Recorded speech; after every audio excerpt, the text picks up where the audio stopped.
So last year I made a video essay talking about a bunch of RPG Maker games that I really wanted to play, but just didn't really have time for. And overall, I thoroughly enjoyed that video. Not only did people seem to enjoy my blind playthroughs, but some of those games quickly turned into my favorites of all time. But more relevantly here, in that video I teased the possibility of 2 potential sequels. A sequel to that video covering games I wasn't able to get to, or another similar video talking about tower defense games. So I went ahead and bought and played a ton of games from both pools, and I genuinely enjoyed my time with the tower defense games. But what I quickly realized is that when it came time to script out my thoughts, my tone was frequently extremely negative despite loving those games to death. For example, I really enjoyed my time with the Kingdom Rush series and Plants vs. Zombies, but there were some glaring flaws that I wanted to talk about, and really the balancing act of highlighting the positives while still discussing the negatives just bothered me throughout the entire scripting process. And honestly, that was an issue I was not able to resolve. After 3 scrapped scripts, each containing tens of thousands of words each, I just kind of gave up on the concept altogether. However, another video that was in the works before this was a more specific look at one game in particular. One that has already been showcased on my channel several times, and you read the title, Bloons TD6. To make a really bold claim, I think BTD6 is by far the best tower defense game ever made. It's by far the one I spent the most time in, with over 1,400 hours spent on Steam alone. And if you've ever had even a passing interest in the first 5 BTDs, or even just an interest in tower defense or strategy games in general, I would highly recommend it. Even at full price, it's a pretty good value, assuming you're not on consoles anyway, and you can catch it on sale for ludicrously cheap fairly often. Hell, it isn't even strictly uncommon to snatch it up for absolutely free, and obviously at that point you have nothing to lose. Anyway, after 100%ing the game and being pretty content in saying that I experienced most of what the game has to offer, I'm here to make a very long video. For a lot of my videos I usually have a specific purpose in mind for viewing, but for this one, really the only purpose is to scrap together some remnants from my countless wasted hours sitting at my computer, recording and scripting and researching and scripting some more and proofreading and scripting, and you get the point. But on a happier note, I kind of just wanted to revisit it one last time because in terms of the impact on my YouTube channel, BTD6 is probably the most important game I've ever featured here. Plus, like, I still play the game. I still really like it. I mean, hell, while I'm recording this and speaking words in front of my microphone, I currently have the daily challenge running. Glavelord is just absolutely going in, I don't have to touch anything, might as well record audio. But, yeah, I just kinda wanted to feature it again one last time, you know? I don't need a reason. I like the game. If you want to, you can watch me talk about why I like the game. YouTube is objectively the website of all time. So, with all that out of the way, let's begin with the basics. I'm not going to give you a massive tutorial on the gameplay loop because if you're even vaguely familiar with video games, a lot of this is going to be self-explanatory. There's a track. Bloons will go through the track. If Bloons reach the end of the track, you will lose lives. If you run out of lives, you die. So you have to purchase monkeys to ensure that Bloons do not reach the end of the track. The Bloons will get progressively stronger with time though, so it's vital to obtain more monkeys or upgrade your pre-existing monkeys with the cash you receive. This will continue to escalate until countless war crimes are broken and comic antics ensue. This is more or less the general formula for every tower defense game. But to get into the reasons why I think BTD6 is the absolute best in the genre, let's cover the conflict. Monkeys versus Bloons. And for this, we're actually going to go ahead and entirely abandon BTD6 and visit its predecessor, BTD5, because I really just want to highlight how massive the leap in depth is between these two games. So in BTD5, the general gameplay loop is the exact same, but every monkey has 2 upgrade paths with 4 upgrades per path. However, you can only go down one path fully, as once you purchase a tier 3 upgrade, the other path's tier 3 upgrade becomes inaccessible. You can still get 2 upgrades from both paths, but after 2, you need to make a choice on which path you want to pursue. For an example of this in action, let's take the Boomerang Monkey. This little fella has an attack that loops back to him, like a boomerang. This may sound like a direct downgrade from just firing in a straight path, but when combined with the monkey's extremely high pierce, the main gimmick becomes finding an optimal position to place him that maximizes the amount of balloons hit per boomerang. If you can manage to find that position, the Boomerang Monkey becomes a pretty damn solid option. So when you choose to upgrade them, the first 2 upgrades of the first 2 trees allow you to pop more balloons per attack, increases your attack speed, and allows boomerangs to pop 2 special types of balloons that we'll be talking about later. The top path features the Glaive Ricochet upgrade, which allows your attacks to bounce between targets, subsequently making it much easier to fully utilize at extremely high pierce. If you want to go a step further, you can then purchase the Glaive Lord upgrade, which creates 2 permanent glaives that orbit the Glaive Lord that damage any balloons that get in range, and allows the Glaive Lord to detect and pop camo balloons. Another special type of balloon we'll also be talking about later. Alternatively, if you want to go for the bottom path, you can start off with a Bionic Boomer upgrade, which pretty simply doubles the monkey's attack speed. To contrast it with the Glaive Ricochet upgrade, you're upping your potential damage while sacrificing the more consistent pierce. Then you can purchase the Turbocharge upgrade, which gives you an activatable ability that increases the monkey's attack speed significantly for a short duration. Again, to compare the 2 paths, you can choose between consistent damage against swarms of balloons, or alternatively rely on placement and ability timings for much more burst damage that scales a lot better against bigger and meaner targets.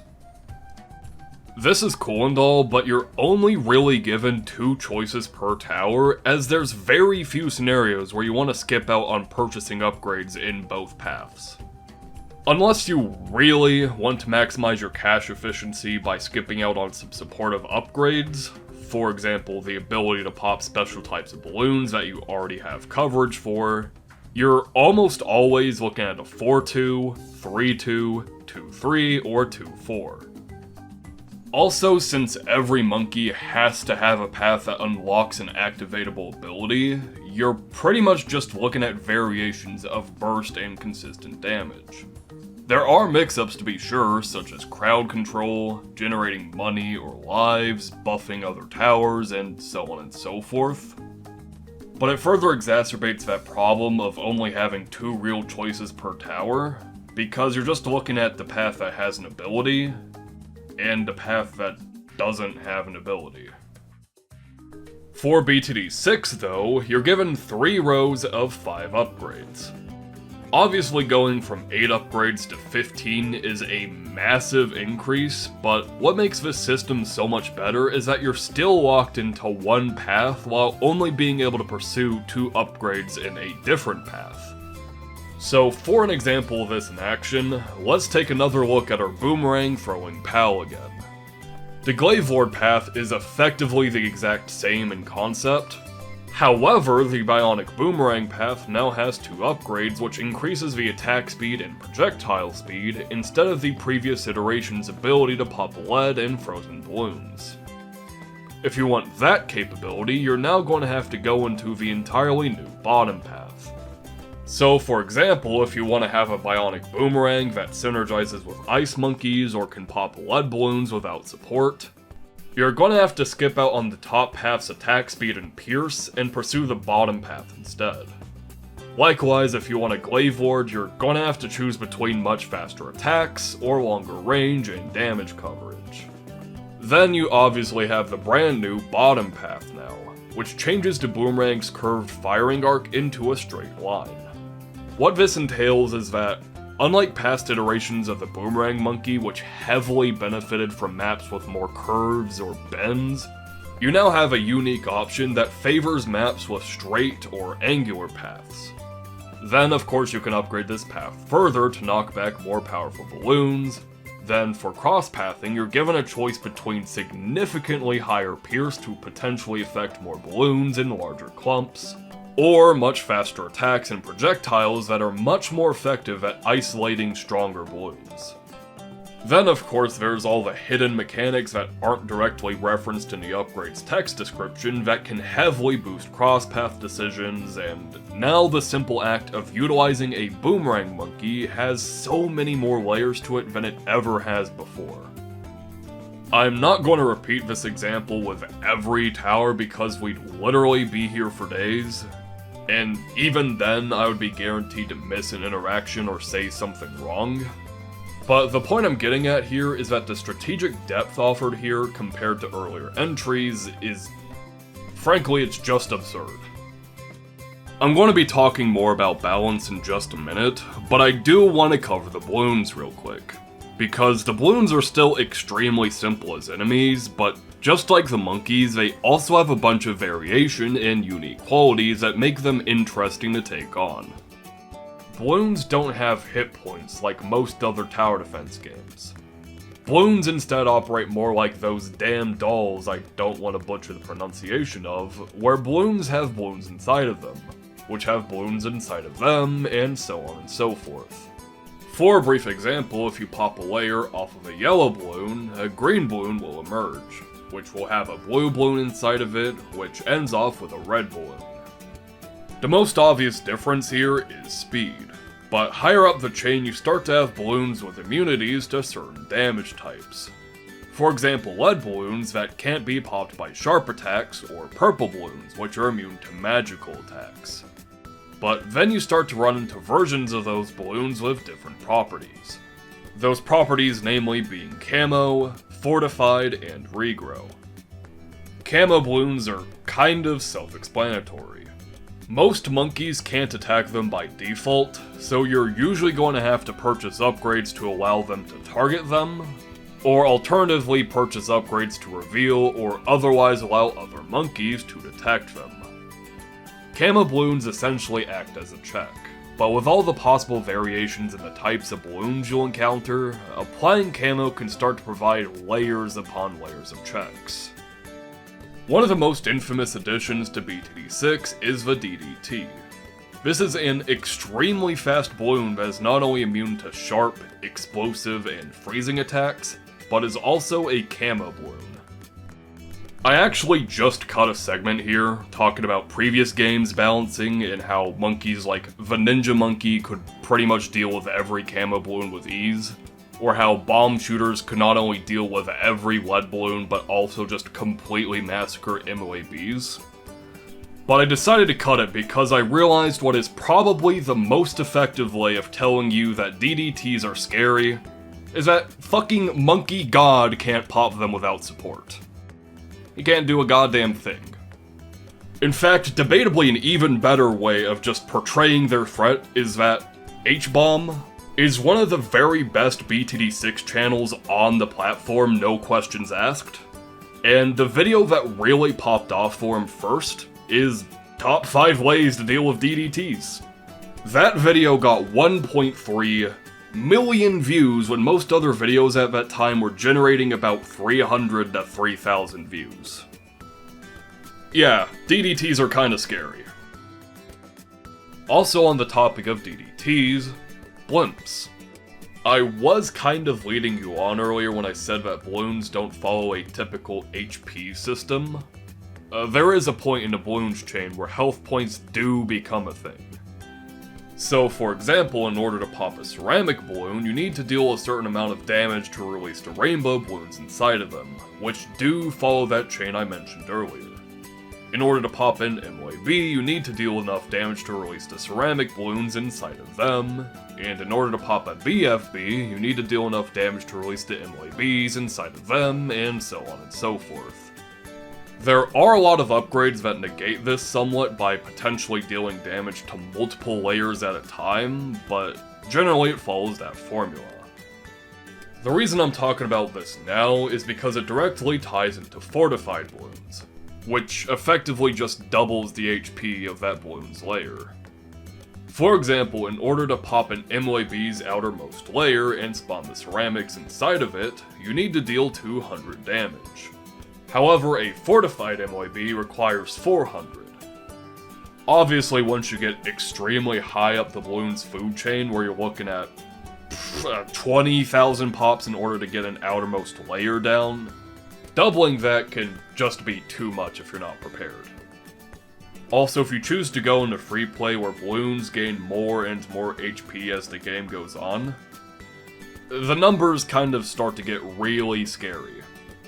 You almost never have to enter free play, and the very few times you're required to proceed past round 100, it's usually only to about round 120 to maybe 140 at the very most.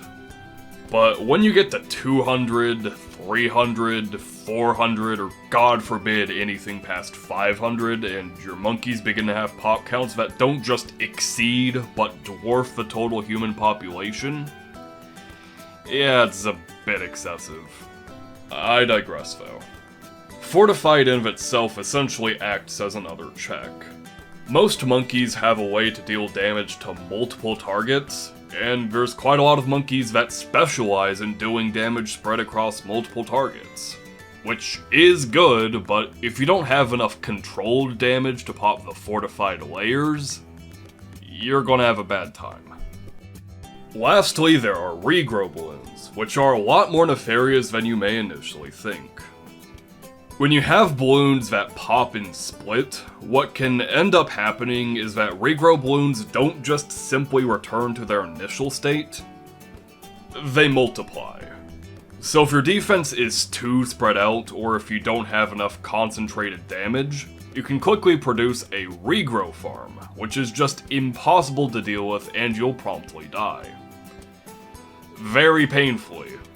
One of the scariest feelings that you can have in a game is just, playing a casual game of BTD6, maybe you have a few stalling towers, and out of nowhere you just hear your computer start absolutely fucking screaming because it's now processing hundreds of thousands of balloons at the same time.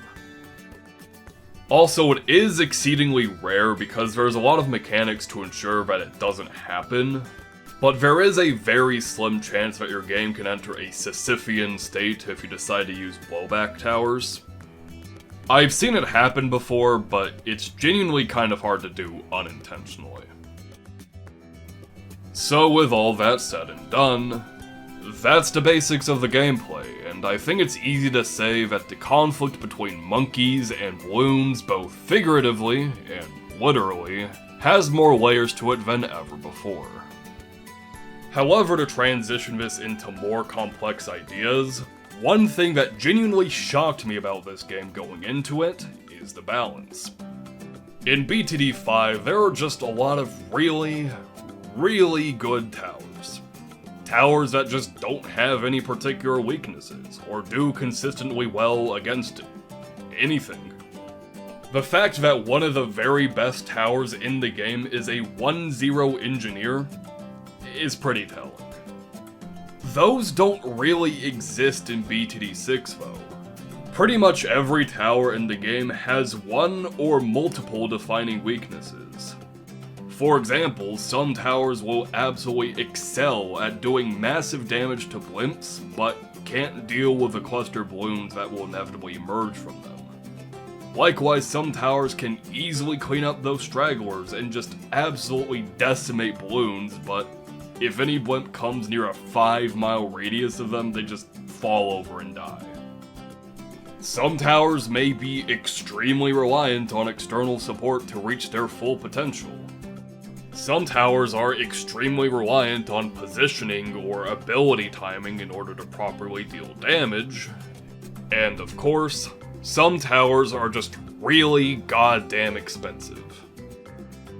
This leads to much more interesting strategies and compositions, and this is something I can't believe I'm going to actually say, but it's further assisted by the fact that BTD6 has legitimate, in-depth, well-thought-out balance patches about every month or two.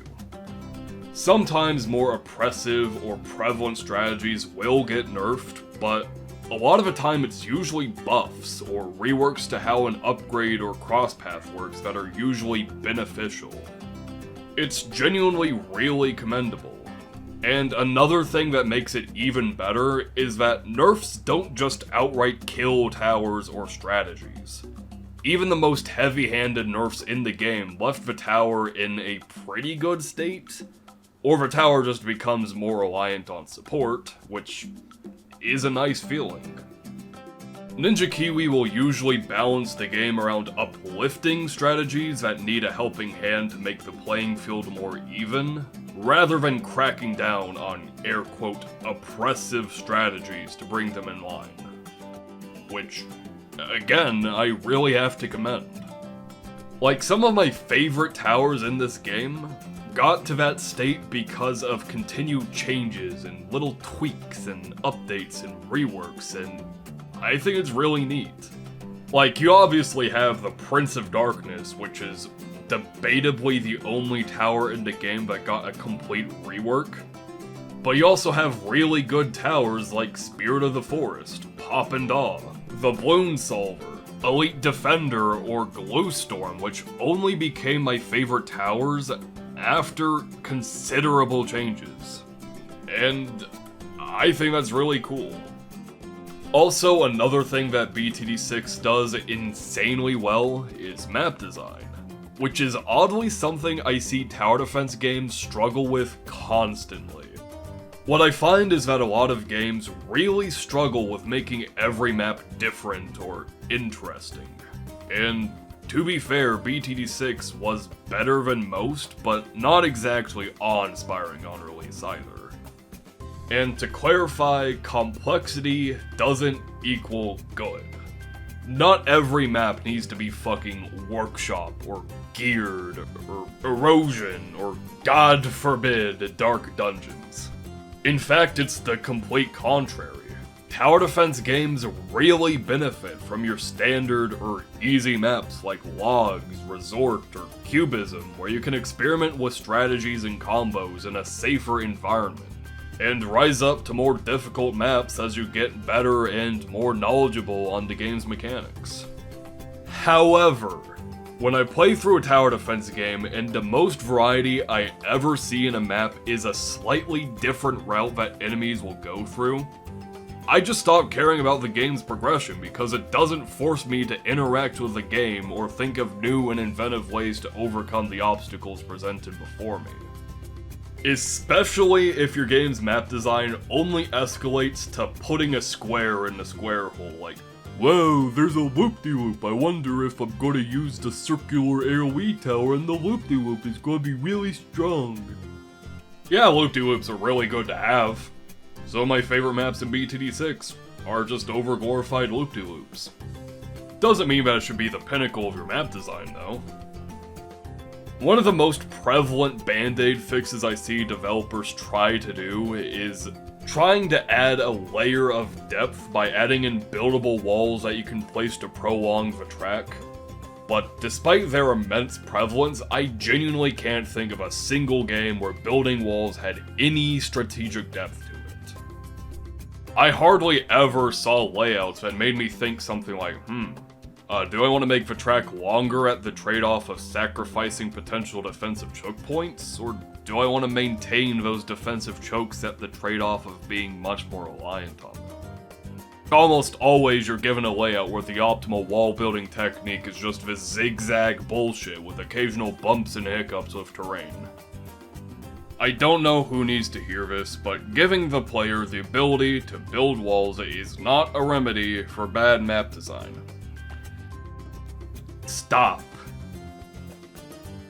On the contrary, BTD6 has your standard maps. BTD6 has maps with multiple entrances or exits. BTD6 has maps with way too fucking many entrances or exits. There are maps that shift their entire layout depending on the round or conditions. There are maps with removable obstacles that cost precious money to remove but may grant line of sight, or provide new places to put towers, or even provide boosts to the monkeys that are placed in the newly unlocked space. There are maps where your monkeys shift around or otherwise become inaccessible, meaning that you have to plan your placement in the towers that you use to account for potential downtime. Maps where space is extremely limited, meaning that you have to maximize the effectiveness of the towers that you place down. Maps where line of sight is a massive factor and you have to optimize targeting options or placements in order to mitigate their effect on your towers.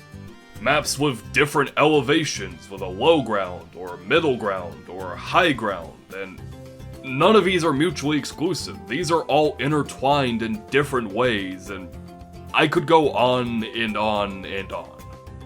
Like, there's literally a goddamn map that heavily alternates its entire layout on rounds that are prime numbers.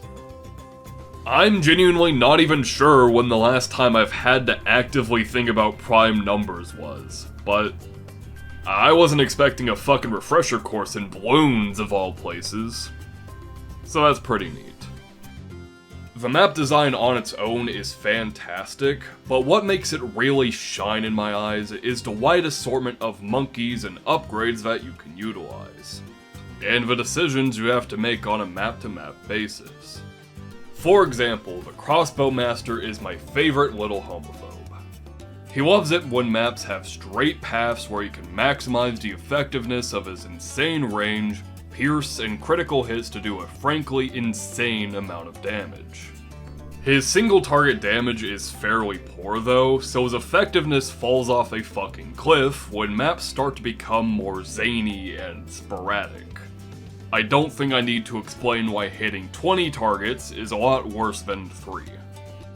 However, compare the Crossbow Master to his more flamboyant brother, the Ultra Juggernaut, who loves maps with tons of walls and obstacles to maximize the effectiveness of his ricocheting projectiles, or his very liberal ally, the Tack Shooter, who only becomes more and more powerful the more loops and bends there are, and the decision of what monkeys you want to use on a given map and how you want to execute your strategies is incredibly varied and fun to tinker with. Another good example of maps influencing the decisions you make is the Monke Heli. The Monke Heli is one of the most overpowered towers in lower difficulties because of their pursuit upgrade, which essentially gives the tower infinite range as it can chase balloons along a track. And since their damage profile is straight in front of them, the heli becomes a tower that is capable of decent consistent damage with little to no glaring weaknesses. However, the reason I say that this is one of the most overpowered towers in lower difficulties is because of maps like Pat's Pond, X Factor, Ravine, or God forbid Bloody Puddles, where the heli is constantly shifting between whatever target is furthest in the track, which usually results in it having an aneurysm between multiple lanes and not really accomplishing a whole lot.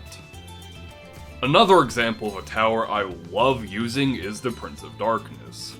Similarly to the heli, it's insanely powerful on maps with only one lane, but unlike the heli, it's just as powerful on maps with converging lanes, where it can utilize positions where balloons meet to deal massive damage. The Spike Factory similarly fills in that exact niche. By having an attack that also lingers, you can basically pre-fire all of your attacks into one condensed location.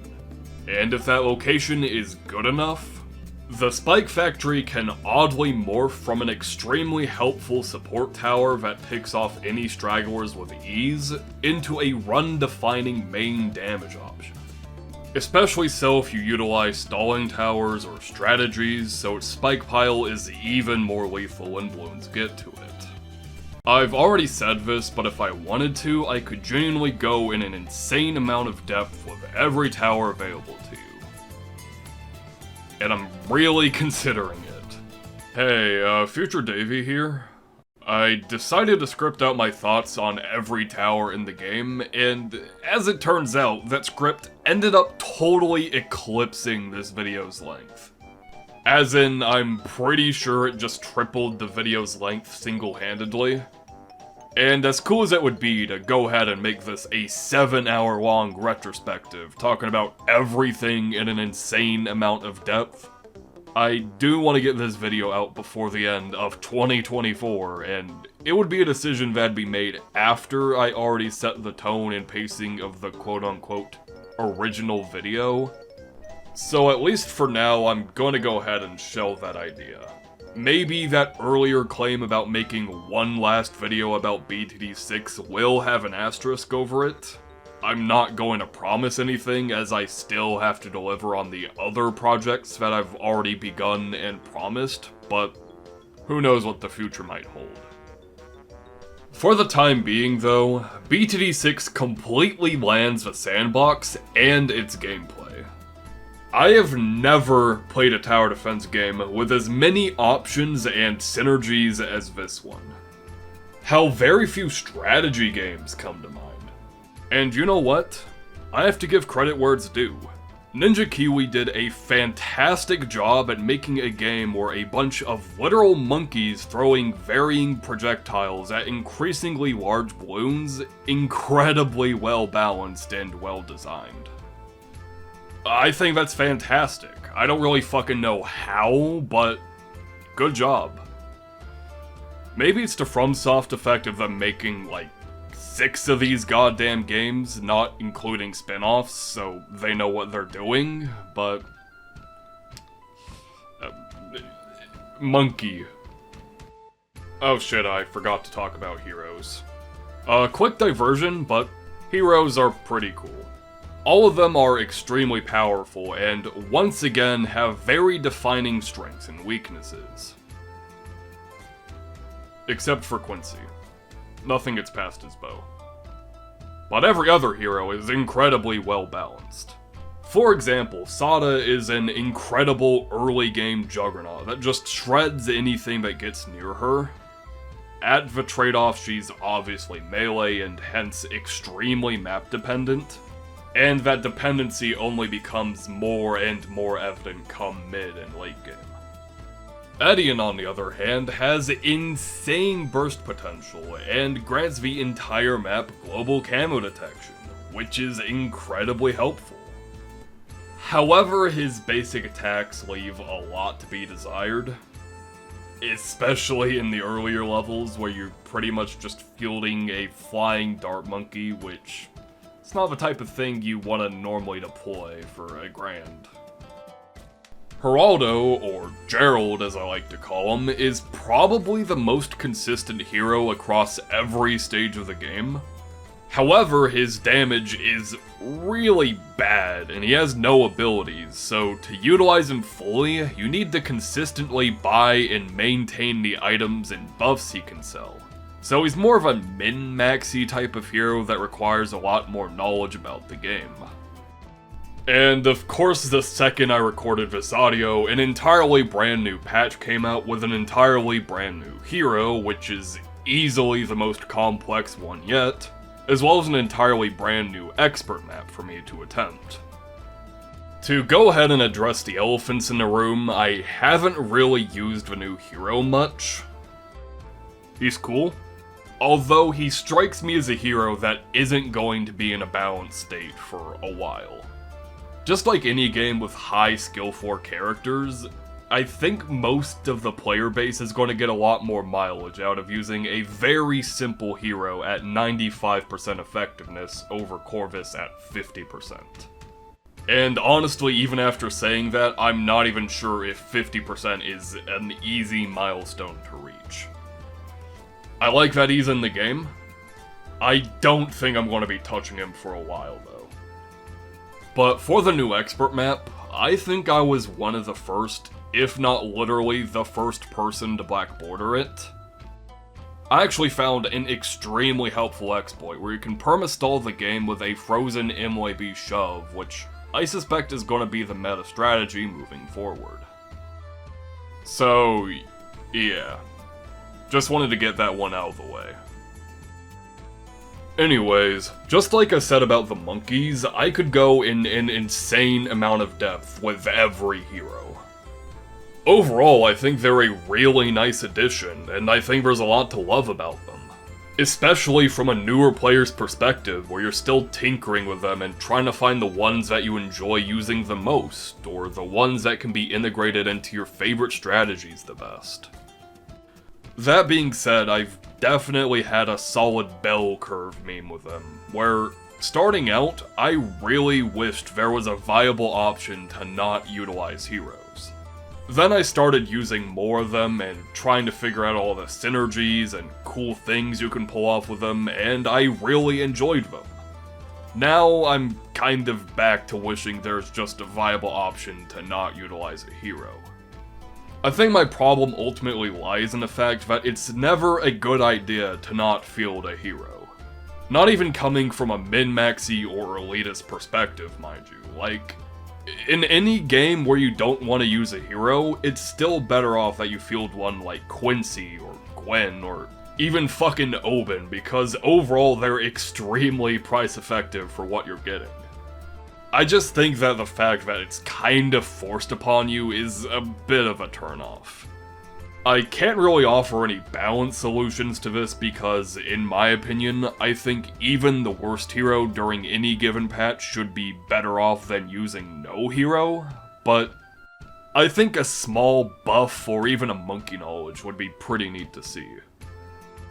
Anyway, with all that being said, one thing in particular that BTD6 completely fails on in comparison to its predecessor, and one thing it desperately needs to change sooner rather than later, is its rewards and incentives to actually experiment with its sandbox.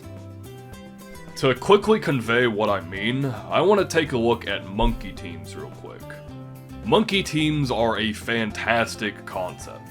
Every now and then there'll be a map that rotates that showcases 3 different towers. And if you feel like it, you can go ahead and beat that map with only those 3 towers and you'll get a neat little bonus. It's a really fun concept that can offer an engaging challenge that makes you consider interactions and combos you would never lean into without restrictions. The problem is, if you manage to go out of your way to do this really difficult, sometimes legitimately impossible achievement, you get an astounding 30 monkey money. That's if you do it on the hardest maps, on the hardest difficulties. For comparison, if you beat the easiest map on the easiest difficulty, you get 200 monkey money. If you choose to engage in this system and intentionally try to find ways to utilize the towers presented to their fullest capacity on the hardest content, you would have to repeat that process 7 times in order to get the same rewards as fucking easy logs. Congratulations on instantly killing any and all potential your optional game mode could have had. And this is a really fucking troubling occurrence with this game. There is so much intriguing, thought-provoking, and fun content that you can engage yourself in, but the reward for doing so is oftentimes so lacking that most players will never even bother. And this is pretty much a problem exclusive to 6. Like, BTD5 featured a similar system, and do you know how much money you got from going out of your way to try some weird off-meta combos? I mathed it out. It is literally a difference of 320 times. Even if you want to argue that BTD5 should be rounded down, we're still looking at a casual 160 times difference. Like, this complaint doesn't even need elaboration. What the actual fuck are you thinking? I know that rewards aren't everything to a game. Hell, I've played through games with some of the most arbitrary and mindless restrictions possible just because I think it's fun.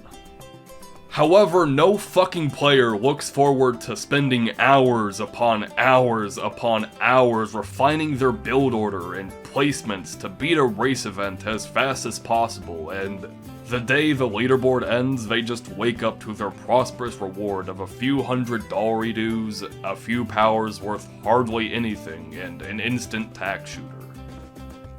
And more skeptical players would say that this was an intentional decision to get players to spend real-life money in their cash shop. And as much as I love to shit on microtransactions as the next guy, I genuinely just don't even think that's the case. Like, every 2 months or so, there's a collection event, where it's extremely easy to earn a comically absurd amount of Tier 4 and Tier 5 monkeys.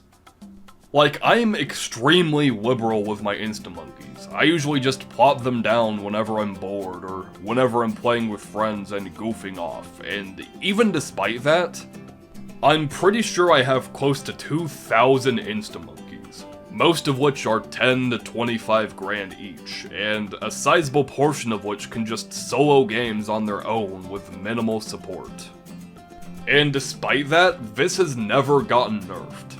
So I just think there's a weird reward disparity going on. The incentive is really just not there, and like I said, this is something that BTD6 really struggles with in my eyes. And as I hinted at earlier, there are microtransactions in this game, but they are just entirely avoidable. In fact, I even think saying that is slightly disingenuous, because in my god knows how many hours, I've never felt compelled to give Ninja Kiwi anything. And I know what you're probably thinking when I say that. Yeah, Davey, you're only saying that because you already have everything, which... No, you just get experience so fast and monkey money is so easy to get that it's not hard to stockpile. Like, let's just take a look at some numbers real quick. When you first start playing, you might think that monkey money is extremely scarce. Clearing easy maps only gives you a few hundred. Heroes cost thousands, and more powerful monkey knowledge can similarly cost a fair chunk. However, the harder maps, difficulties, and game modes begin to give more and more and more. So let's say you decide to spend a bit of time clearing out Dark Castle. Compared to some advanced or even a few intermediate maps, this is actually a fairly easy feat. If you choose to do this, your reward is a pretty hefty 9,300 monkey money. Then of course you consider that there's 11 expert maps, actually 12 now, as well as 16 advanced maps, which also similarly give a decent chunk of money and also have some extremely easy maps that you can just pick apart. It's safe to say that with a little bit of dedicated play, within a pretty short time frame, money is just not going to be an issue. And experience is just not an issue, period. For count experience, starting out, it's extremely generous, and you only really hit a minor road bump in the last 20 to 30 levels in my experience, which, by that point you're probably going, oh, do I want Cleansing Foam to hit 3 more balloons before expiring? Or should I reduce the price of Portable Lakes by 10 monkey money? And there's also plenty of terrible points before better points, like Mo Monkey Money is borderline one of the best monkey knowledges in the entire game. Not only is it a free point to allocate, but you can get it in your first levels, which honestly means you're going to get a ton of value from it. Preceding that is all Alchemist potions have 5% faster reload speed. Wow. Genuinely, after a certain point, you're just kind of buying whatever's on the list. And honestly, that point comes a lot faster than you would probably expect. So with all this in mind, very quickly you're going to reach a point where you more or less have everything that you want or need. And eventually you're going to start saving whatever you get, and stockpiling whatever you get, until you reach a critical boiling point. the co-op game from hell. The co-op game from hell can be described as a verbal or non-verbal agreement between you and up to 3 friends, where the destruction of the incoming invading balloons is no longer the objective of the game, as much as it transforms into a minor road bump in doing the stupidest shit possible for absolutely no reason, if not actively inconveniencing everyone around you for shits and giggles. For example, did you know that if you have a middle path ice monkey, you can put towers on top of the water surrounding it? Did you know that the portable lakes hitbox allows you to put portable lakes on top of portable lakes if there's an ice monkey near it? With this newfound knowledge, please commence the construction of the Tower of Babel, only to have that asshole friend place a dart monkey on top of it, which only results in you having to sell the ice monkey and wasting hundreds, if not thousands, of monkey dollars in the process. Banana farmers do not deal damage in any capacity. However, that's not going to stop people from placing dozens of them down just to see them perform a terrible dance routine and actively block space that could be used for actually useful towers. Does a map have removable water or land? Watch in terror as your friends drain the water just to put down portable lakes on top of the water they literally just drained. Time Stop is already a relatively niche power-up as is. However, spamming dozens of them just so you have more time to contemplate which tier 5 insta-monkey you want to burn on fucking easy logs is not the ideal scenario for it. In fact, next round scary. Put 27 MYB mines at the very end of the track and use 5 Super Monkey Storms to clear out 4 red balloons and put like a fuck ton of glue everywhere, camo traps in locations that don't even make sense. And all of this just culminates to what I can only describe as a monkey Ouroboros, because the Sun Temple is a really good tower that sacrifices every monkey around it in order to gain power, including other players' monkeys. So what's going to happen is a player's going to get a Sun Temple, and somehow in the crossfire, a boomerang monkey who has contributed nothing to society is going to get caught and die. So the person who deployed the boomerang monkey is going to have enough money to just drop a Sun Temple and eat your Sun Temple, which only makes it worse. And then that person's going to retaliate with another Sun Temple, and whoopsie doopsie, we have no money. Game over.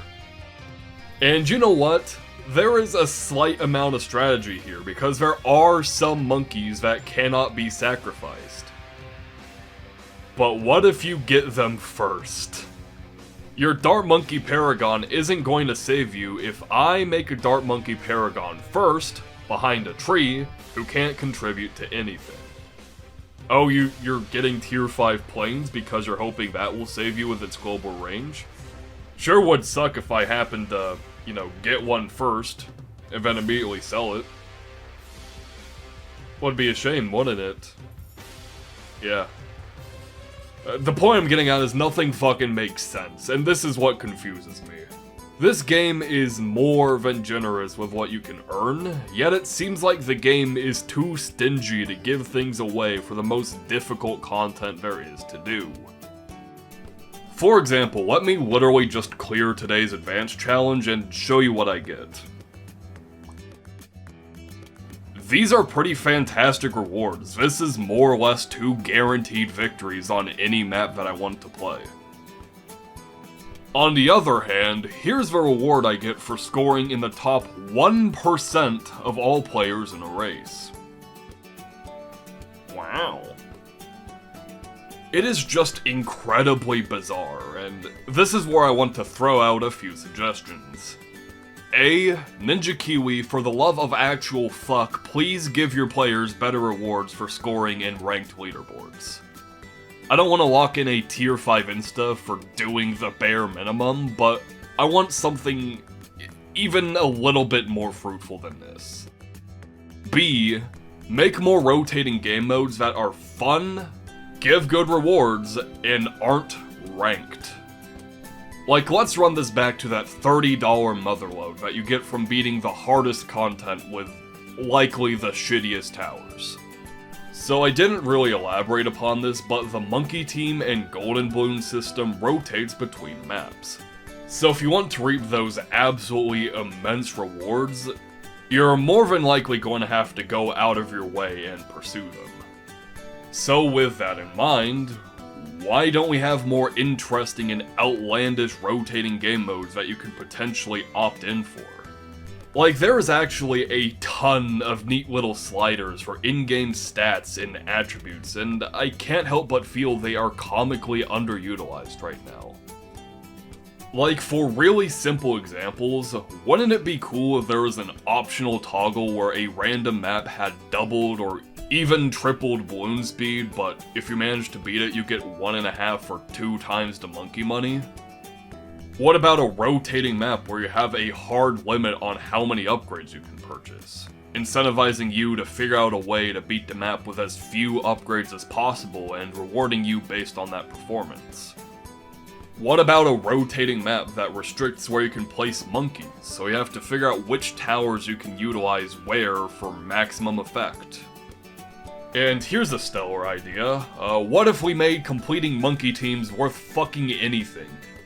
Or we had even the slightest degree of customization, so some expert maps are actually possible 90% of the time, instead of 10% of the time? I'm not even saying that for hyperbolic effect, by the way. If you don't have a dart monkey or a sub, you're just not going to be able to do a bunch of maps. In fact, in the case of Bloody Puddles, you literally can't even begin the game without a sub and a dart. My odds at success with a druid, engineer, and tack shooter is not exceptionally high. What I'm getting at here, though, is that the sky's the limit, yet it feels like Ninja Kiwi is that fat kid at PE that barely reaches over their head during warm-up stretches that the PE teacher constantly ridicules, yet nothing ever changes. And what's weird is that some of this is utilized in things like Odysseys and challenges and boss events, sure, but I really feel like you could utilize this in even more neat ways. Especially for newer players who are probably too scared to really compete in any of those modes. Like, I'm a huge advocate for going through self-imposed challenge runs, where you restrict yourself and really start to find new ways to appreciate your favorite games and the tools found within them. But that isn't a remedy for flawed game design and progression that fails to both intrigue and challenge the player.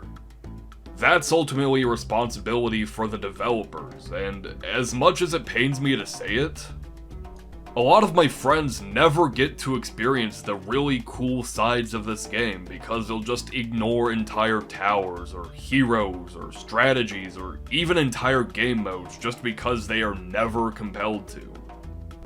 Which is a massive problem, not just because realistically onboarding should be smooth as butter. Like, the tower defense genre only really popped off during the Flash era because it was exceptionally easy to get into. But also on a rewards note, real quick, just imagine a new player who decides, you know what? Yeah, I got a race pass, let me try out this race mode. And, you know, they give it a solid try, and they don't get a good score, but they had fun. And by the time the race ends and the leaderboard is checked, they log back in and figure out that after spending an hour trying to optimize their time, they got an astounding 100 monkey money and a 0-1-0 boomerang. Guess what? That player is never fucking touching the race mode again. And this happens with so many game modes. It is actually insane. And I'm going to be touching on this later, because even as somebody who has played this game for God knows how many hours, I will still occasionally look at a ranked event or an Odyssey and go, you know what? No, this is bullshit. Why would I ever go out of my way to interact with this when I could do anything else? Some Odysseys I'd rather fucking play League of Legends. In case it needs to be said outright, that is how you know you have failed as developers. If a player ever outright admits that they would rather play League of Legends, you fucked up. Anyway, getting past that travesty, on to the rewards themselves, let me throw out a few thoughts. Firstly, I really don't think it's a bad thing to have an end game where you just don't spend anything.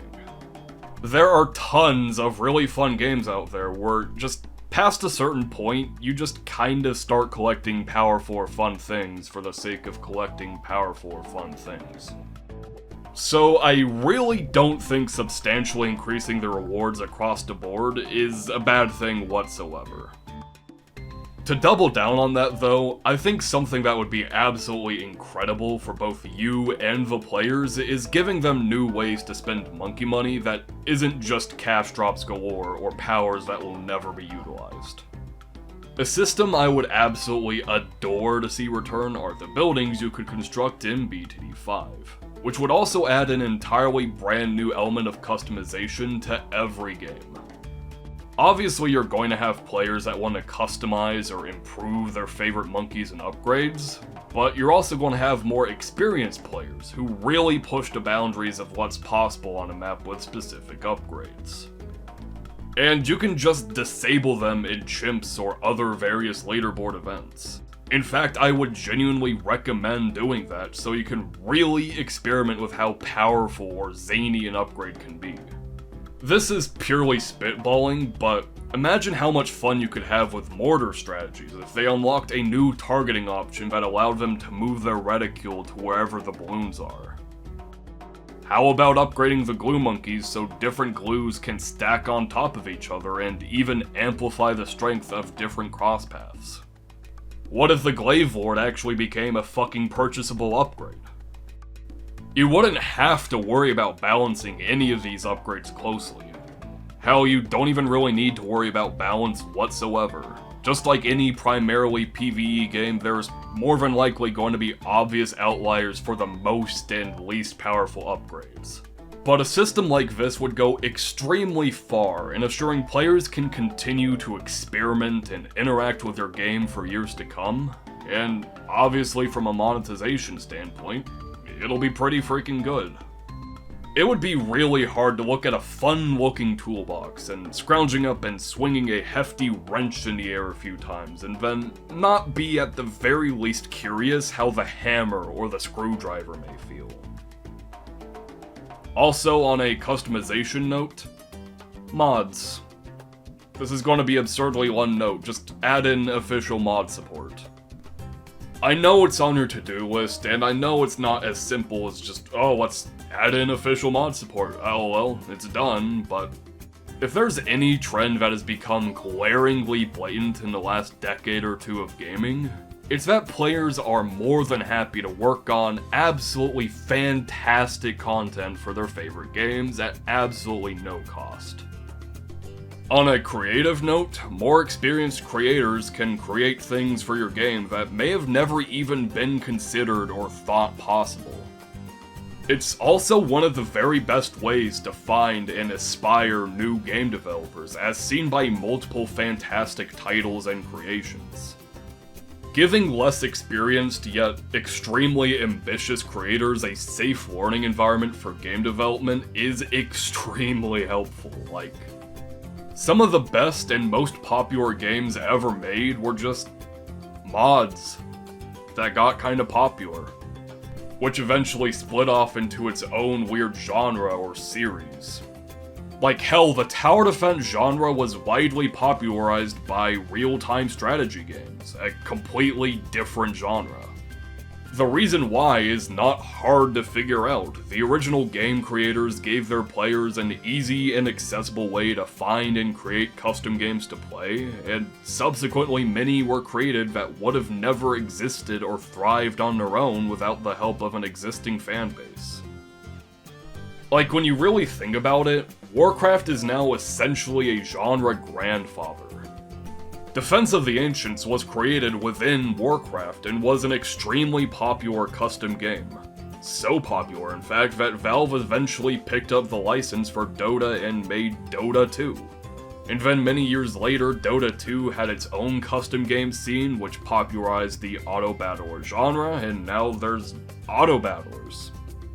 And although not all of them are even remotely close to Dota, similar stories like this happen all the time. Like, literally as of making this video, Lethal Company came out, and I don't know anything about the game or its developer, so I can't say anything with confidence, but I believe the developer started out making Roblox games and started doing their own thing, and they're doing extremely well, to say the least. Completely related anecdote, actually, but one of the first things that genuinely took hold of my creative ambitions was just making Halo 3 custom maps. Was I only like 7 or 8 years old when I started? Yeah, but I grew to be oddly kick-ass at it. I remember filling up custom lobbies of my own maps with people genuinely liking them, and even having a few of them show up on Bungie's Maps of the Week. I actually wouldn't be here today if it wasn't for Halo 3 and its Forge mode. And the tools provided there were nowhere near anything like StarCraft or Warcraft or Fortnite or, God forbid, Roblox or Minecraft. Like, it has been 13, 14 years, and I still remember the glitches and exploits I had to do to make shit float in the air or to merge items together. Which I used extensively, because if any of you have played Hurricane Katrina, fucking loved Hurricane Katrina. It's my favorite game mode. And to clarify, I don't think the engine is powerful enough to be a goddamn Roblox or Minecraft or Fortnite, nor do I think that would be a good thing to strive for in the slightest, but nurturing a creative community is always a good thing. Even if the toolbox you construct is less than optimal, or the implementation of searching and downloading and installing mods is players will still make some wild shit, trust me. Also, something I did want to go ahead and add in now is that Ninja Kiwi actually has added in custom maps recently, which has led to some absolutely fantastic creations. And all the other shit you would probably expect. I'm really enjoying it so far, even if it is extremely limited in functionality right now. Like, the sentence, "I never thought I'd want to black border a genuinely incredibly well-made map titled and based on Trenton, New Jersey, whose creator I discovered is actually an incredibly skilled BTD6 YouTube channel," is evidence enough that this was a fantastic decision, and only proves every point I talked about with mods. Also, I know this video's pacing has been completely bizarre, and I'd forgive you if you thought I had absolutely no clue what I'm going to talk about next, but let's go ahead and talk about the different game modes available. I know it's a difficulty and not a unique mode per se, but CHIMPS is genuinely great. Expert CHIMPS isn't.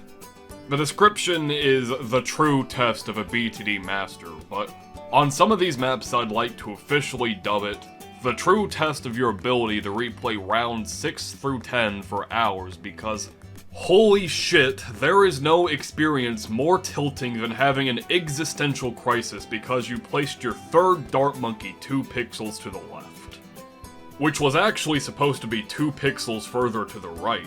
Which sparks an incomprehensible chain reaction where on round 9 your dart monkey fails to properly snipe a leaking red balloon, and you lose instantly. Thus you start to doubt which of your dart monkeys was the culprit behind the failure, and in your attempt to remedy the problem you accidentally place your first dart monkey 2 pixels too far to the right again, and because of that decision you died even earlier on round 8. So you start thinking to yourself, could it be the second one? So you move them 2 pixels up, and it fails on round 6, or like, okay, it can't be the second one, that means it has to be the first or the third, so you start messing with the first one, but as you remember, it's the third one that's the problem, but we don't know that yet. So you start moving the first one around to no avail, and then you start thinking to yourself, okay, where is the first one even? Where's the third one? Where is God? Where am I? What am I doing? Some of the expert maps are really good. Some of them are Bloody Puddles and Ravine. And I would genuinely recommend Unescaped or Doreo's videos to just blitz through them if you're even compelled to try them in the first place.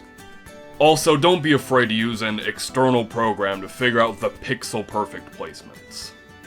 The fact that I had to genuinely keep documents like Ravine, Dart 1, 293,669, Dart 2, 1022, 190, Dart 3, 860, 977, Dart 4, 260, 718 is... I mean, I don't even have to elaborate on anything here, it's just not fun. Is the mid to late game fun? I mean, debatably, yeah. I do kinda like the mid game because you're usually finding really weird ways to optimize your defense in order to make the late game as smooth as possible. But the fact that the major difficulty spike in Chimps lies in the first 4 rounds, I'd be lying if I told you that made me want to revisit them anytime soon. On beginner through advanced maps though, it's genuinely the most fun I've ever had playing a tower defense game. And I think a key part as to why is that, unlike other strategy games, BTD6 really encourages a conservation phase. And this isn't necessarily a good or a bad thing, but in most other strategy games you pretty much always want to be spending your money. More stuff beats less stuff is a legitimate mantra, and one that, despite being extremely simple, can genuinely carry you to really high ranks. However, in BTD6, Tier 5 upgrades are so powerful that one of the best ways to play the game is to get a solid mid-game defense up and running, which can hopefully hold off until you can save up towards a powerful Tier 5 that will finish off the game. What this means is that the potential to experiment and optimize is just through the roof.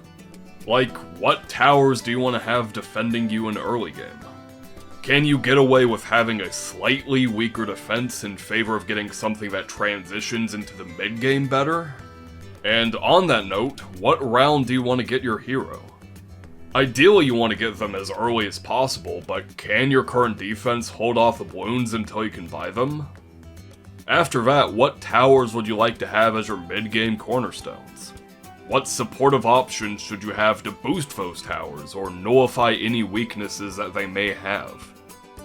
Are you confident enough in your defense that you feel like you can save up towards a much more expensive Tier 5? Or do you feel like you need to get more support or a cheaper Tier 5 to buffer your setup until you reach the late game? And once you hit the late game, can your defenses even fend it off? Is there a flaw in your defense that you haven't accounted for? Or did you make too many sacrifices along the way that you're just sputtering at this point?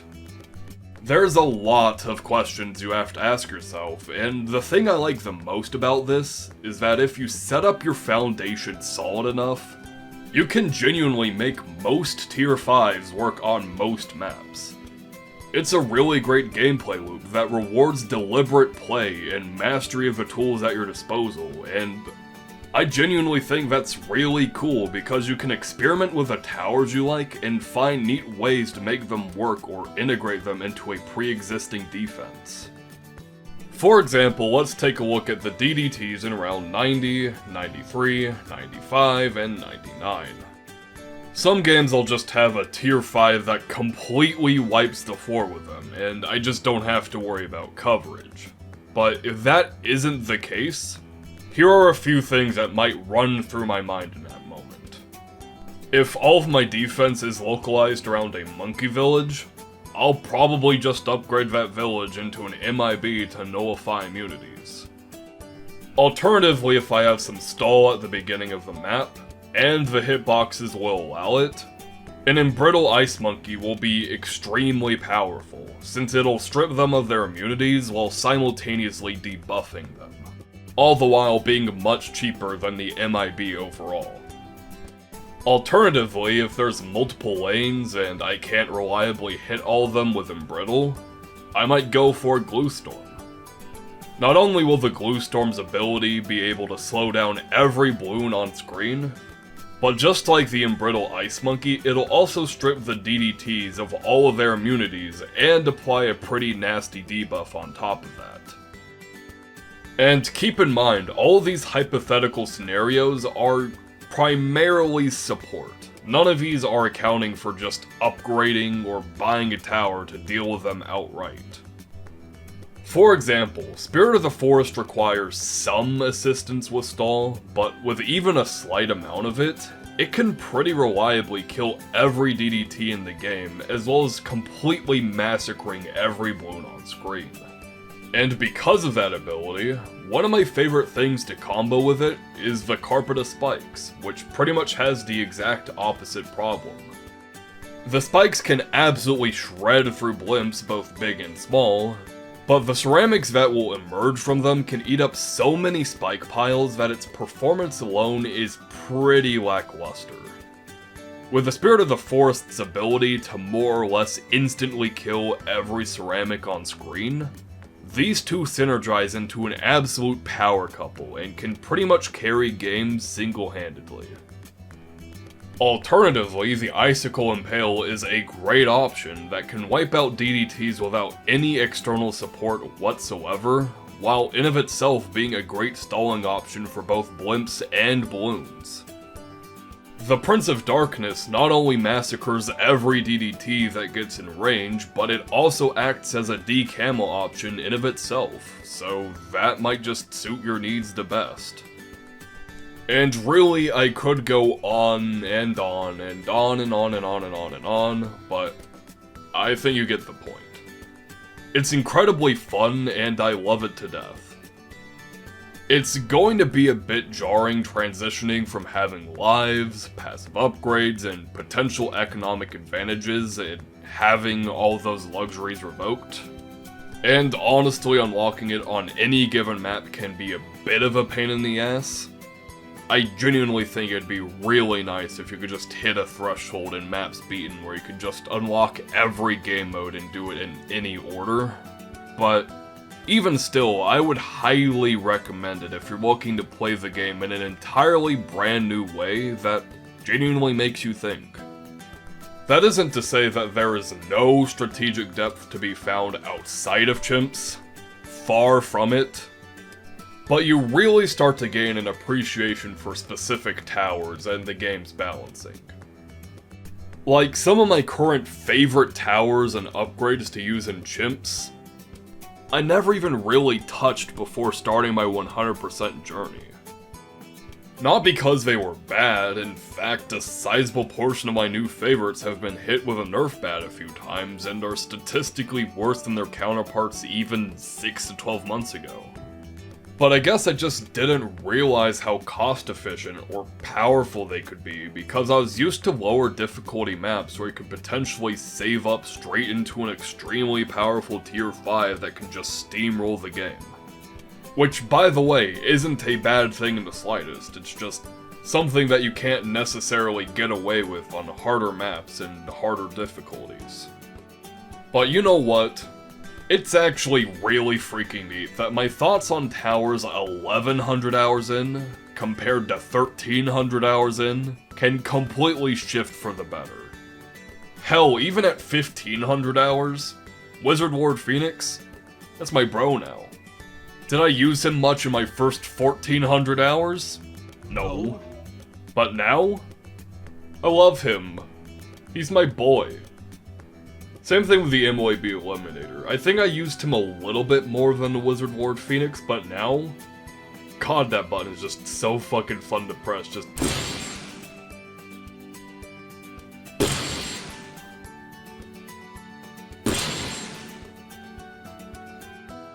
God, I'm so fucking autistic.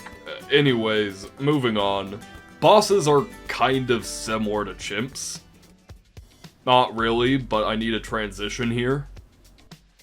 The key difference is that, while you need to stay economical in chimps to actually win, in boss events you want to stay as economical and frankly frugal as humanly possible so you can spend everything that you earn on Monke capitalism.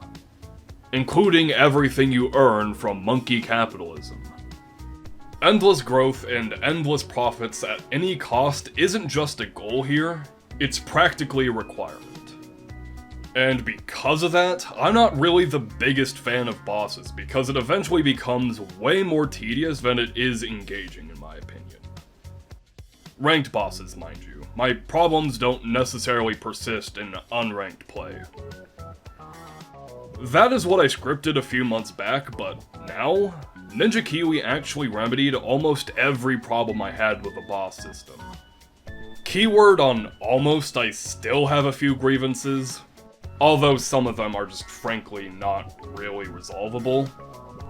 For example, if you want to push a really high leaderboard rank, you're gonna have to do a bunch of really min-maxy shit that's frankly pretty unfun. Like filling up the entire map with banana research facilities in a range of monkey cities that can also be boosted by ultra clock engineers that are also probably in range of support sun temples while your main defense is always an XXXL balloon trap. Probably also in range of another support temple in range of a monkey city or Monkeyopolis that's also getting boosted with a rubber to gold alchemist, and sometimes you even want to throw in a pirate lord, and frankly it's a lot. However, that's something that's pretty much just in the nature of a ranked leaderboard. If you want to be the very best, you're going to have to be willing to do whatever you can to get an edge over your competitors. However, the thing that improved the most in my eyes is namely the Paragon system, which recently got a pretty massive overhaul. Much more importance is put into how much you dump into a Paragon and what Paragons you want to use. So now it feels like you can utilize an endgame setup that isn't just filling every pixel of the screen with carnage. Granted, it's still technically optimal to do that, but not only is its importance significantly reduced, but it's something that may not always be feasible. Oh yeah, I haven't talked about Paragons yet. Paragons are uber expensive tier 6 upgrades that are specifically designed for uber late game nonsense and ranked leaderboards. Other than being absurdly expensive and absurdly powerful, their defining feature is their degree, which can range from 1 to 100.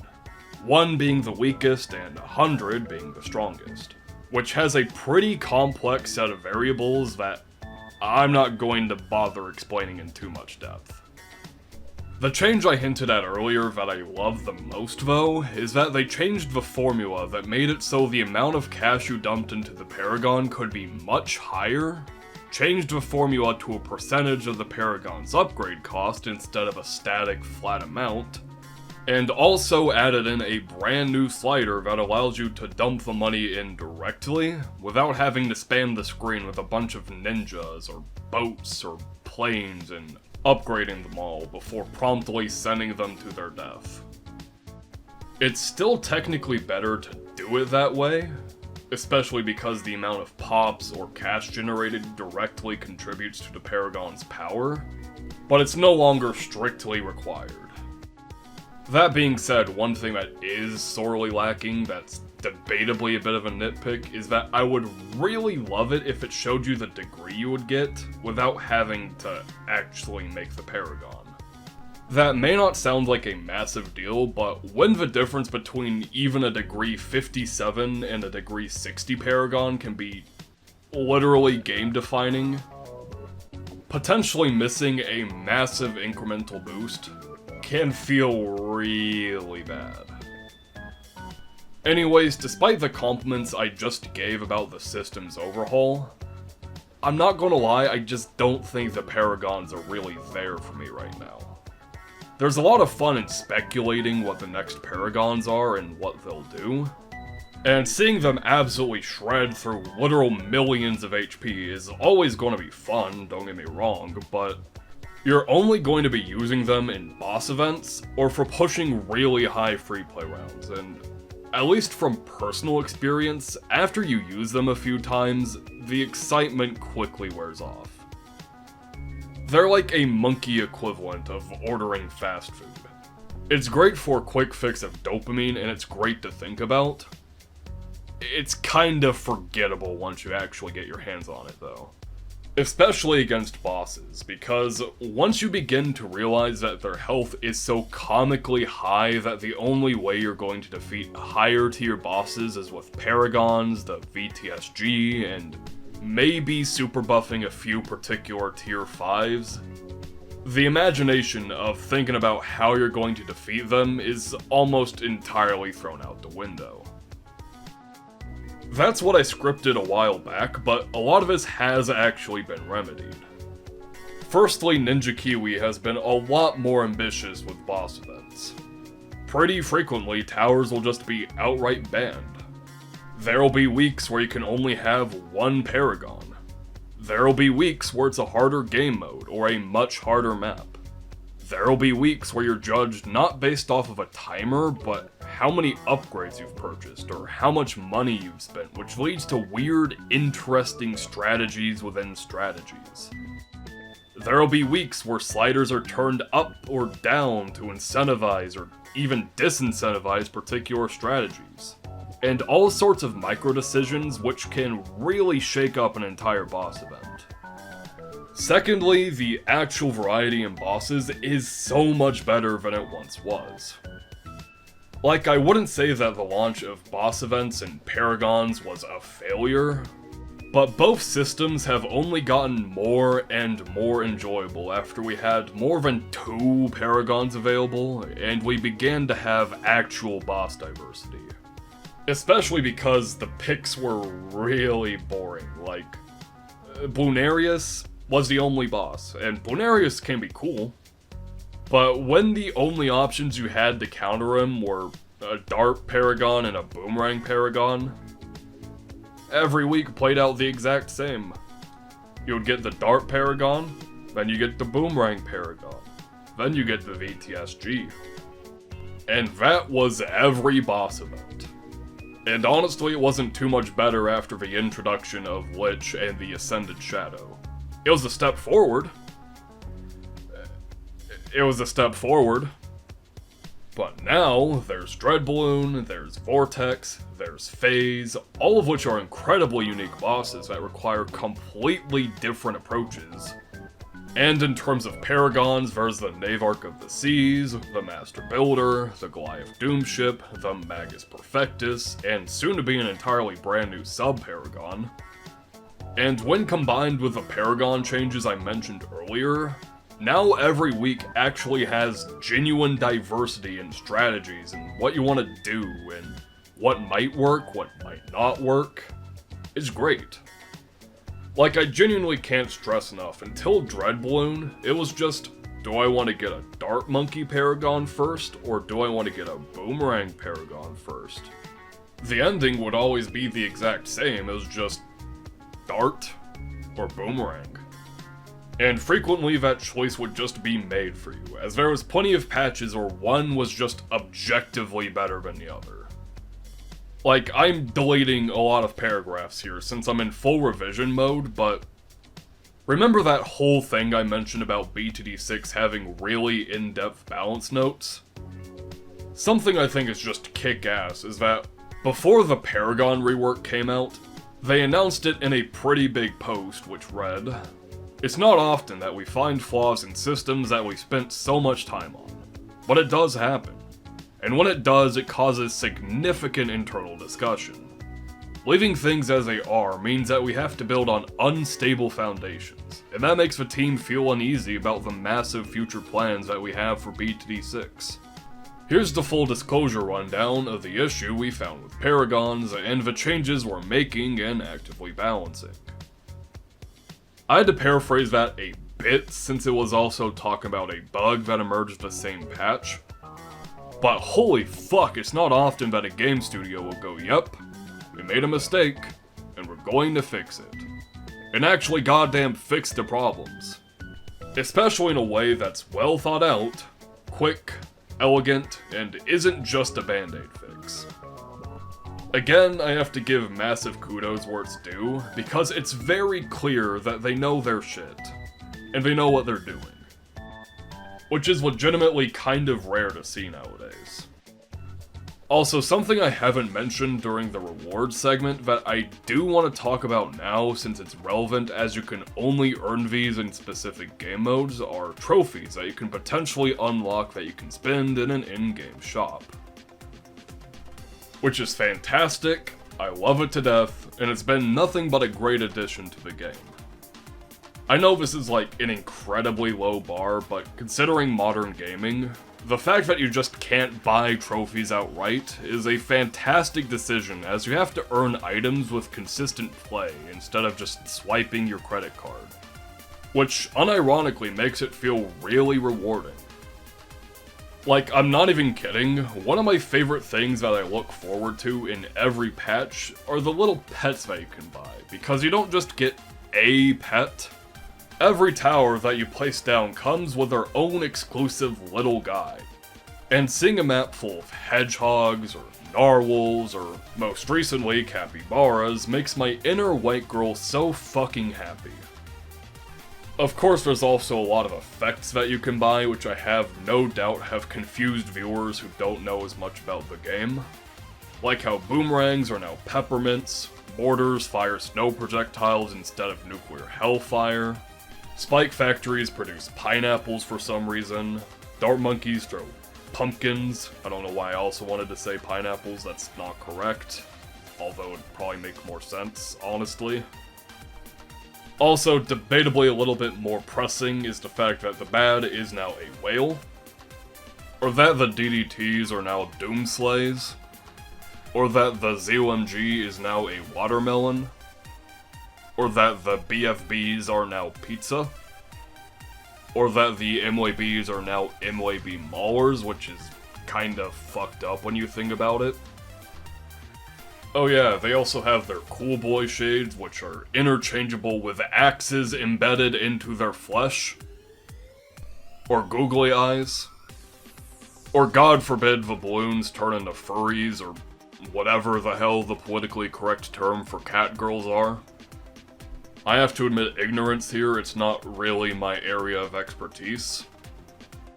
There's also pop effects, which only confirms the existence of boneless balloons. Or my personal favorite, monkey names, which are consistently a 50-50 chance of either being a slightly original name, or some dude had no clue what to name their Dartling gunner, so they just went with cum slut. This isn't a joke I wrote in for the video. Very recently I entered a co-op game and was stunned in disbelief when I clicked on some dude's Ray of Doom and it was just cum slut. Also, I do get a bunch of comments of people telling me that they named their monkeys after me, which is... I mean, it's kind of endearing in its own weird way.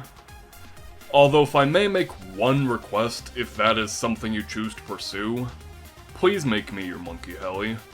Because although it is a comic antic to go, "Hi, Davey, I found you," and you name me after your monkey sub, I just want to be a Comanche, man.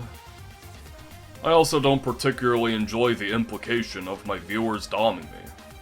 Especially after my failed OnlyFans venture, where I attempted to upload a single picture of Bug behind a minuscule price tag of $17,000, only to find out some weird drama happened on the website where the price limit was lowered to a less than ideal $50 dues, which is a bit of a compromise on my original asking price. And that if I did want to upload that picture of Bug, I had to send them my driver's license and personal information. I didn't really want to commit to that bit, so my OnlyFans account remains to this day. Unused. Unchecked.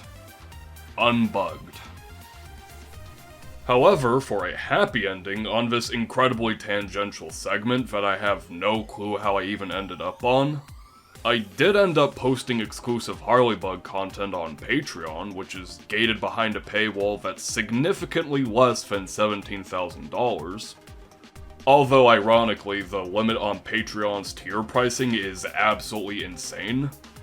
I know for a fact you can get up to 6 digits, and I think 7 might be possible.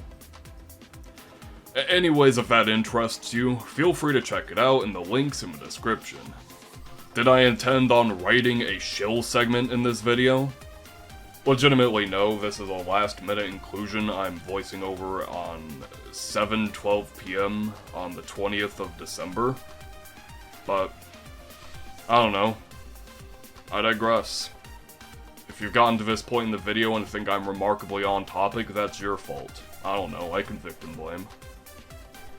Next, races are just that. Races to beat the map as fast as possible.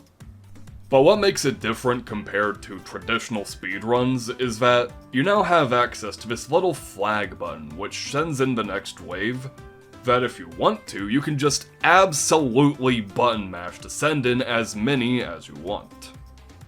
Whether or not you can actually beat that is an entirely different story, but that's what makes races interesting.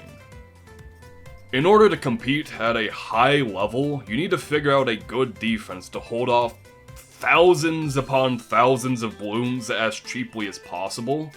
And to do that, you need to figure out placements, what monkeys you want to use, what buying order, when to buy, when to sell, what rounds you should stop at as checkpoints, and an absolute fuck ton of micro.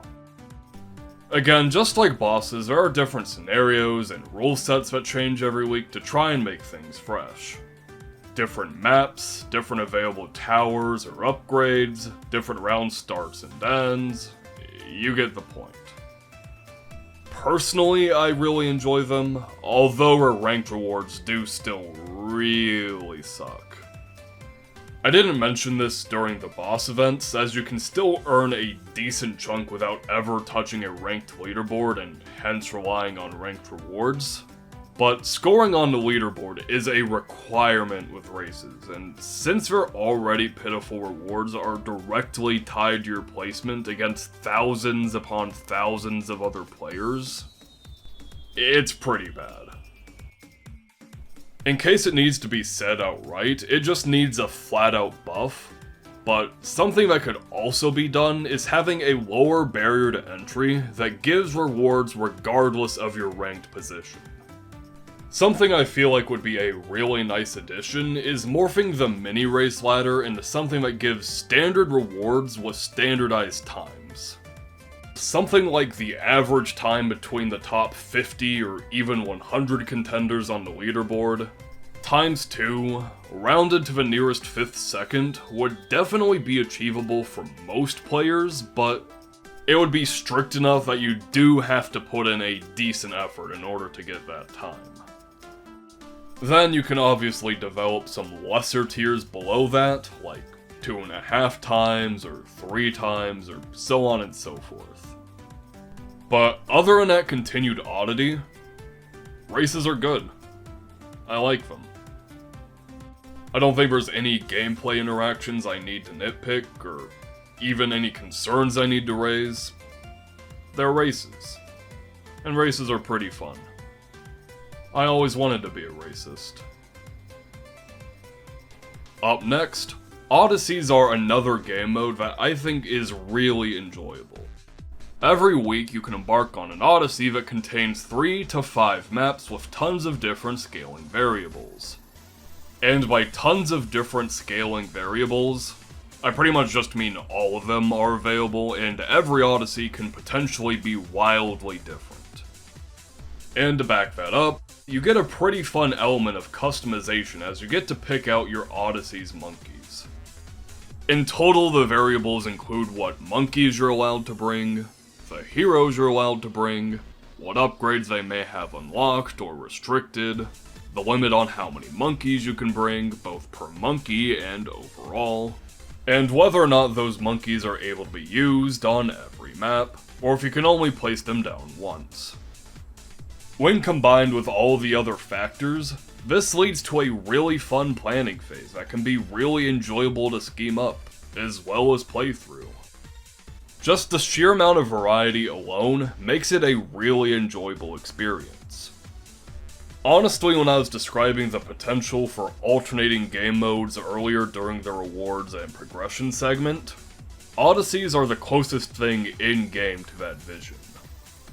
Maps with tons of variety and factors that can make every playthrough intriguing, with loads of potential obstacles with loads of potential solutions. which forces the players to adapt to the situation and figure out how they best want to overcome that challenge. I would genuinely just love to see it expanded upon, or have elements of it brought into the quote-unquote base game. It's a really fun addition, and it's one that I'll likely find myself returning to time and time again. Until Ninja Kiwi decides to throw a Kaizo Odyssey at me with custom balloon rounds, which feature a round 90 with 80,000 DDTs and 50 fortified bads, which I had absolutely no way of accounting for without utilizing a guide, which genuinely defeats the entire point of doing an Odyssey in the first place in my opinion, and then take a very angry break before I inevitably get back into the swing of things. Other than that one grievance though, which honestly if you fell victim to, you should be liable for financial compensation, it's a great mode. I like it. Anyways, other than that, there's also contested territories which I've never interacted with. From what I've heard, it's a lot of fun though. Yeah. There are also daily challenges, which I really like. There are maps that cycle every day, and usually tinker with all those settings I've constantly mentioned as of recent. And although they're much further on the easier side of things, it's still pretty fun to check out every now and then. Hell, I've even had some fun going into free play with them, oddly enough. Now, before I say this, I'm not implying that daily challenges should have a hardcore ranked leaderboard with rewards, or everybody is min-maxing their boat placement to get one round further than the competition, but I think there is potential with a fun, casual daily leaderboard, where just get as far as you can if you want. What's the reward? Oh, your name is slightly higher on a leaderboard that nobody takes seriously. Could be fun, I think. That being said, if you were thinking that the more challenging alternative to daily challenges would be the advanced challenges, somehow you would be wrong. Advanced challenges just tend to fall into one of two categories. Either a puzzle where you just find whatever strange cross-path of upgrades you need to instantly beat the challenge, or some guy who just figured out that potentially buying, reselling, and instantly rebuying a specific tower or upgrade could potentially deal more damage than just buying the tower or upgrade outright. Thus creating a challenge where the only way you can beat it is to button mash C, period, 1, delete, C, ellipses, 1, delete, C, ellipses, 1, delete, C, ellipses, 1, delete, C, ellipses, and somehow these challenges keep showing up despite them being years old, with absolutely no innovation. I know what a pirate ward is. I know that you can place down a blue trap and it'll stay there forever, even if you sell the engineer. I know that the primary expertise village has a surprisingly lethal attack. Just stop making these challenges, please. Oh yeah, on that note, something I really should have clarified way earlier is that the challenges in Odysseys are mostly player-made. So this isn't as simple as yelling at Ninja Kiwi to stop their pirate lord propaganda. This is a systemic issue. We need to change as people. We need to unionize before the pirate lords overrun us. Anyways, I'm kind of running out of stuff to talk about at this point. Oh yeah, there's also co-op. The problem is BTD6 is in no way, shape, or form designed around split incomes. Half cash is debatably the single most hated difficulty in the entire game, including chimps, and co-op can go down to upwards of third cash or even quarter cash. This leads to very interesting playstyles, such as the iconic Player 3 meme who provides absolutely nothing to defense, but is so invested in farming up and generating capitalism that the game will inevitably end due to lack of defenses before he even considers selling a single farm to help.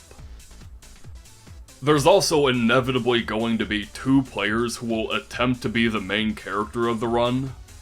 And the problem with that is that one of the two players is inevitably going to end up being a pointless side character. And not even a likable one. Like, if we're talking Dragon Ball, we're not looking at a Mr. Satan or a Krillin here. We're looking at, I don't know, whoever the fuck Chad is? Who is this? Who's this man? Anyways, that's probably going to be player 2. Sometimes it's player 1, but most of the time it's player 2. Then, of course, you'll probably have the fourth player, who is either literally AFK, or figuratively AFK, by just placing down a hero and then sending money every 10 or so rounds to whoever he thinks needs it. Look, I would just be lying straight to your face if I ever said it was balanced, but that being said, it's oddly really enjoyable. Of course, sometimes you get the co-op game from hell, but other times you can legitimately have a game where one person is setting up a cost-effective defense, you have one person who's saving up for a great mid-game cornerstone, one person who's dedicating all their income to supporting those two players, and one person who's a more economic player who will actually sacrifice some of their infinite wealth to actually win the late game. Which is, unfortunately, a rather novel concept. It's really bizarre, but its sheer suboptimalness is what makes it really enjoyable. You have to be a lot more scrappy and coordinated to make things work out. Even if coordinated is in air quotes and doing a lot of heavy lifting in that sentence. After the first few rounds, your defense will almost always be objectively worse than it would be just playing single player and inherently being the sole proprietor of all of the wealth. But being a weird monkey hydra with 4 very stupid bickering heads can be a really fun time, and I'm sincerely glad it's included. It was sorely missed on launch, and I think the game has only improved since its inclusion. Also, I guess the last thing to talk about is a really recent addition to the game: quests. These are yet another returning addition from BTD5, and I had an edit on screen earlier during the Heroes segment, but they're a legitimately underrated addition to the game that makes the onboarding process for new or inexperienced players significantly better. All the while providing decent enough rewards to actually warrant going through them if you're a veteran player. Although that isn't to say that this is an exclusively a new player feature. Especially as of recent, we've been getting more difficult and more engaging challenges that can be quite tough, but also offer extremely good rewards. And we also had whatever in God's name this was. I don't want to read into this, but something developers like to do is hide future updates or developmental features within side modes or optional content as a testing grounds before their implementation into the quote, real game. And if that ends up being the case, I am terrified of the devastating potential of bouncy walls. If those ever drop into the battlefield, we're gonna have some major civil rights issues. Jokes aside though, challenges are something that were sorely missed on the launch of BTD6, and although their inclusion is extremely late, it's better late than never, and I'm glad to see them back into the fray. Other than that, the only other thing that's kinda worth talking about is the different difficulties you can find in BTD6, like Apocalypse, Deflation, and so on and so forth. But the reason I'm bringing them up literally at the very end and not way earlier where they realistically should have been, is that although they are really fun and offer a decent bit of variety in every map, as it turns out, doing easy, primary only, deflation, medium, military only, reverse, apocalypse, hard, magic only, double HP MOABs, half cash, ABR, impoppable, and chimps on every map in the game, yeah, some of these got very old very quickly. Which isn't a fault on Ninja Kiwi in the slightest, because this apathy is entirely self-inflicted. If you're not doing that, the gameplay variety found here is tons of fun. It just so happens that going through deflation 100 times with more or less the same strategy every time, it got kinda old. Primary, military, and magic monkeys only on paper are good. However, one problem I really quickly ran into is that a lot of them tend to be very samey. For example, in Magic Monkeys only, purple balloons can be a major threat. So to make sure that I had a defense that was capable of defending the game, that wouldn't lose instantly to 2 purple balloons just blitzing it through everything I had, I pretty much always ran either a Necromancer, a buff to Ninja, a middle path Druid with camo detection, and occasionally a Robo Monkey. And that was sort of it. And although they are nowhere near as extreme as this, situations like this also happen in military and primary only. And then there's difficulties which just don't really change much. For example, Reverse is interesting on, if I want to be generous, maybe 5 maps in total. Every other map it's just medium 2. Double HP MLABs in theory should be scary. However, since you're only going up to round 80, there's only one round which is consistently difficult, which is round 40. And if you have anything that can beat round 40, you probably just win. Other than that, it's 4 difficulties out of 14, I think. That's 10 that are pretty much filler in my eyes. And again, this needs to be said outright. For most people, these are going to be welcome inclusions. It just so happens, doing them 100 times made my monkey brain start recognizing some patterns. Which would probably remain the same if double HP MLABs was replaced with quadruple HP MLABs, or God forbid Ninja Kiwi comes back home from the holidays and goes, oh, now that we've added in all these support monkeys to the game, why don't we have support only, and I'd have to go through every map with birds and velociraptors and occasionally spactories. In fact, probably frequently spactories.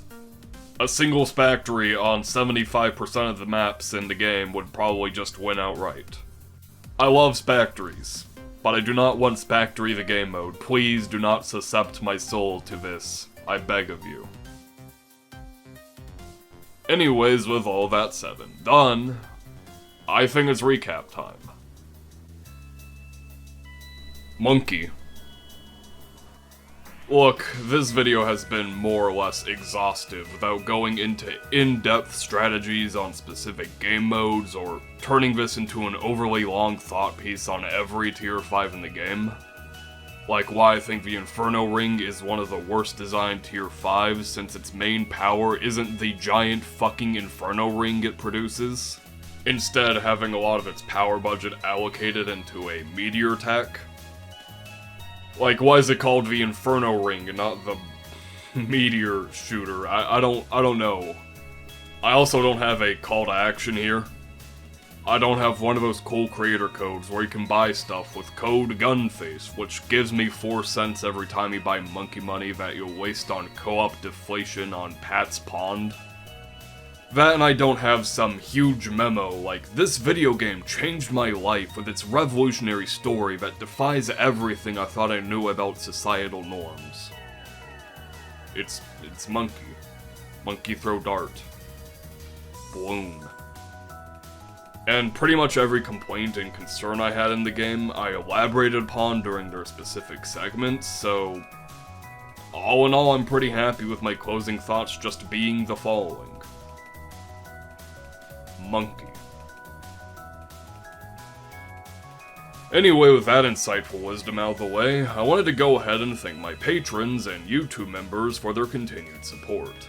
Those being Safiarter 201, Cork Attack, HKS Hornet, Morphus, Inferno Kieran, Longuous, Zavbeat03, Frank, Hannah K, Jacob P, Anon1, L Diaz, Wumpus, Sam B, Zach M, Scremio, Teachy Boy, Darling Mem, Just a Plaid Shirt, Dan, Black Jade, Jacob S, Michael P, Breadman, Catapult Man 1, Chair, Judge and Jury, Skarner Crystalline, Teddy Pear Guy, Minister of Sauces, Mr. Bones, Pyro Musical, No Goat, Vegeta, Blazeheart, and I need to figure out how I pronounce this because apparently I got it wrong last video.